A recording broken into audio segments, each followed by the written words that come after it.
Korupsi itu nyuri, ngembat. Korupsi itu penyalahgunaan wewenang untuk keperluan pribadi. Menurut saya korupsi itu penyalahgunaan kekuasaan untuk keuntungan pribadi. Tindakan mengambil hak yang bukan dimiliki. Pengambilan hak yang bukan dimiliki, kayak biasanya dilakukan oleh orang yang punya kuasa. Kalau menurut saya korupsi itu menyalahgunakan kekuasaan untuk keuntungan pribadi sih.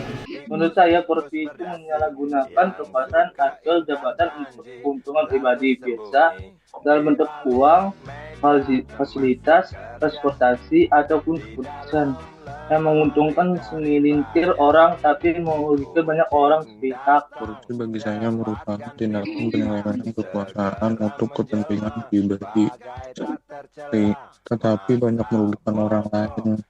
Hak orang lain yang harusnya menjadi milik bersama dialihkan menjadi keuntungan pribadi semata. Anti korupsi itu pahlawan, orangnya punya pendirian. Jadi anti korupsi itu kayak upaya melawan atau mencegah korupsi. Anti korupsi itu upaya mencegah dan memberantas korupsi. Mungkin saya sama untuk pencegahan korupsi. Upaya-upaya ya untuk memberantas korupsi. Upaya memberantas dan mencegah korupsi. Menurut saya, anti korupsi adalah sikap dan tindakan untuk melawan atau mencegah dan tidak terlibat dalam praktik ritual atau curang atau lagi menyalahgunakan kekuasaan. Intinya jujur, transparan, terbuka, dan bertanggung jawab. Menurut saya, anti korupsi merupakan sikap atau tindakan dalam melawan tindakan korupsi, yakni dimulai dengan sikap yang paling mudah terlebih dahulu, yaitu kalau misalnya kita pelajar dari nyontek. Kalau saya sih kita lihat kecil-kecilnya dulu aja. Selama yang kecil-kecilnya jangan korupsi, ya berarti kan pas gedenya aman. Kalau saya itu penyebab kasus besarnya itu dari kekurangan integritas dari penegak hukum, terus juga si penegak hukum belum optimal dan adanya kesempatan korupsi. Jadi kayak pejabat-pejabat nih punya kesempatan buat korupsi, jadi mereka merasa kurang terus. Karena disebabkan oleh lemahnya pengawasan, budaya, toleransi, kepentingan politik, dan kurangnya transparansi. Karena media biasa kali ya dari kalangan kelas maupun atas maupun di bawah. Ini kurang tugas saya sih apa namanya hukumnya. Terus juga kebanyakan toleransi kali ya.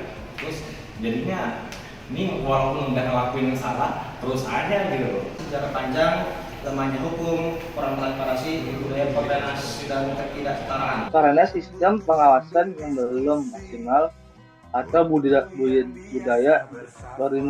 permisif terhadap jalan pintas ataupun jalan tikus, dan lembahnya pengalaman menegakkan hukum, kadang juga karena kurangnya integritas dari pemimpin dan kurangnya partisipasi atau publik atau transparan dalam pengawasan partainya.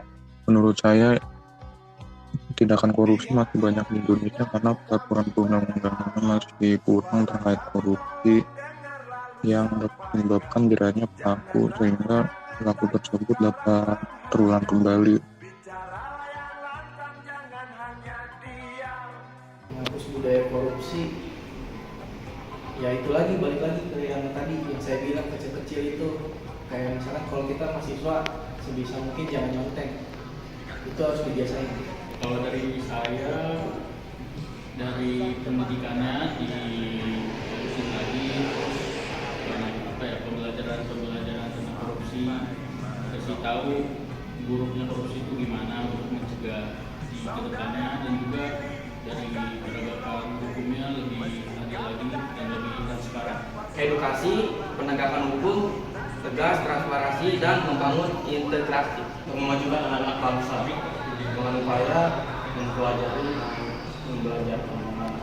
mungkin dari kecil aja itu berita-berita kemarin gitu ya apa peternak jatuh itu terus dijarah gitu. Yang penting jangan gitu lakuin gitu, bukan dibantu malah dijarah gitu. Dihapus dari pendidikan, perbaikan lembaga, tegas, terbuka, dan bertanggung jawab. Peran masyarakat, perbaiki sistem. Menurut saya, dimulai dari sejak kecil, dari TK sampai SMA.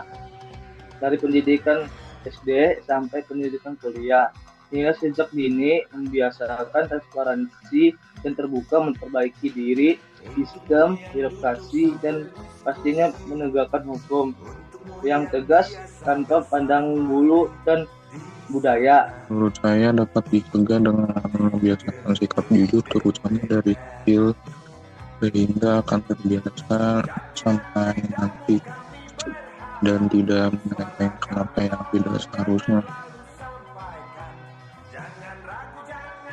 Optimis kalau semuanya pada mau gerak, jangan KPK doang yang gerak, kita sebagai rakyat yang biasa mengkritik pemerintah yang biasa memerintah kita, itu harus sama-sama gerak. Kalau nggak gerak mah nggak bakal bisa, jadi pesimis jadinya. Kalau dari saya pastinya optimis ya, karena dengan ada anak muda ini kan dari yang tadi bisa diberi pembelajaran tentang korupsi, jadi bisa menghilangkan lah penggunaan korupsi walaupun nggak total atau perlahan.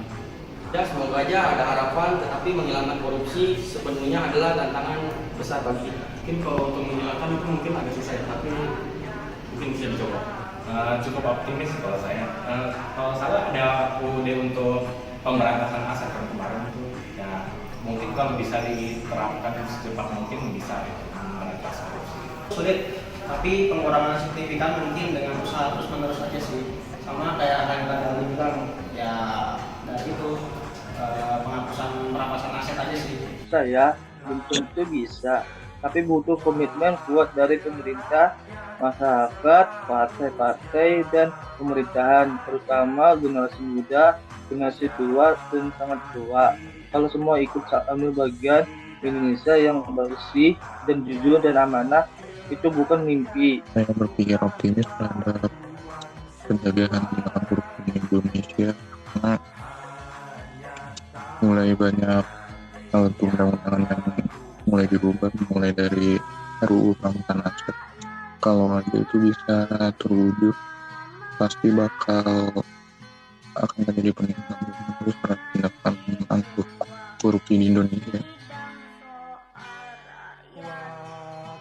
Hukuman untuk koruptor diadili dulu seadil-adilnya, baru kalau udah benar kelihatan adil untuk rakyat, adil untuk semua, hukuman itu biasanya kelihatan sih bisa cepat atau enggak. Kalau dari saya, selesainya kita nggak ada yang tahu, tergantung dari si yang korupsinya ini gampang diberantasnya enggak sama penegak hukum tadi.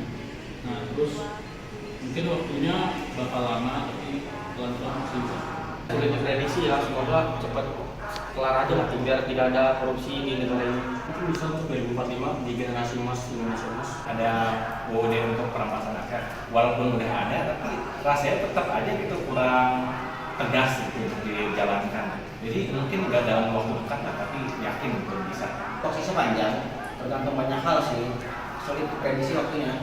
Indonesia mungkin belum bisa membuat sepenuhnya selesai dalam waktu dekat, tapi dalam 10 sampai 50 tahun ke depan, kalau konsisten dibenahi dan diperbaiki, bisa jauh berkurang dan tidak menjadi budaya lagi tanpanya korupsi sepihak.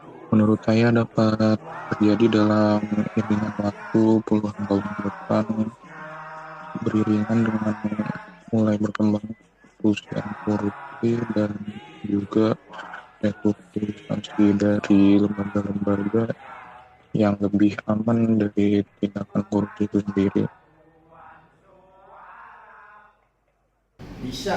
Oke, menurut saya kalau bebas dari korupsi 100% itu enggak ya, paling buat mencegah dan mencapai penurunan drastis orang yang enggak korupsi itu masih bisa dan perlu butuh waktu juga. Saya sih mungkin agak sulit ya, tetapi pengurangan tingkat korupsi bisa dicapai lah.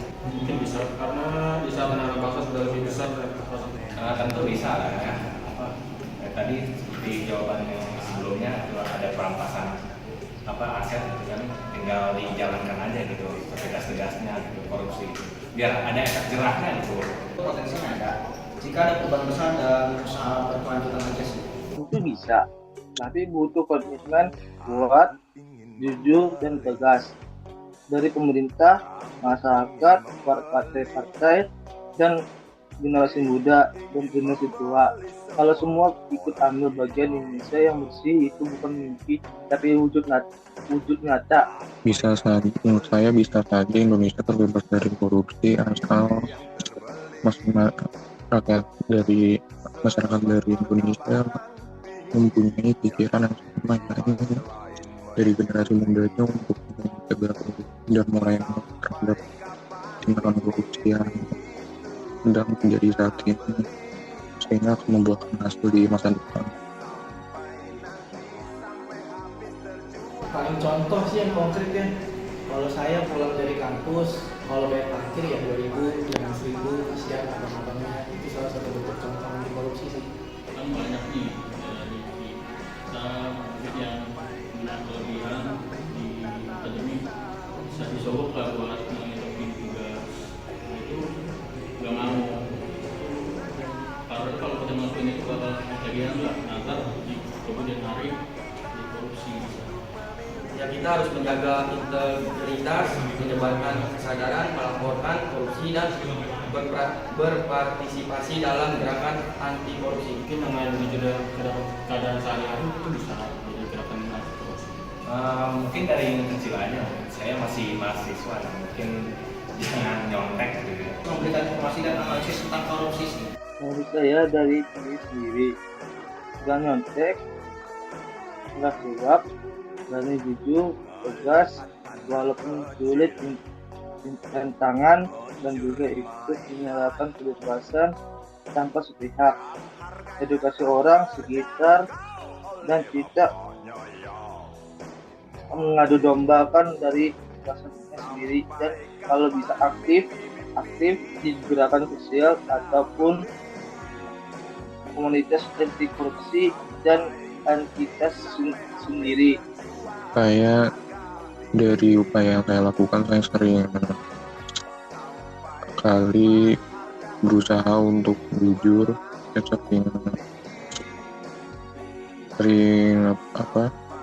sering mencoba untuk jujur dan mengerti tindakan saya. Terus daripada itu menjadi suatu tindakan. Selain itu juga saya membuka mata saya melalui apa yang terjadi dari artikel yang saya baca terkait tindakan update berita mengenai Indonesia itu kayak gimana sekarang. Terus nih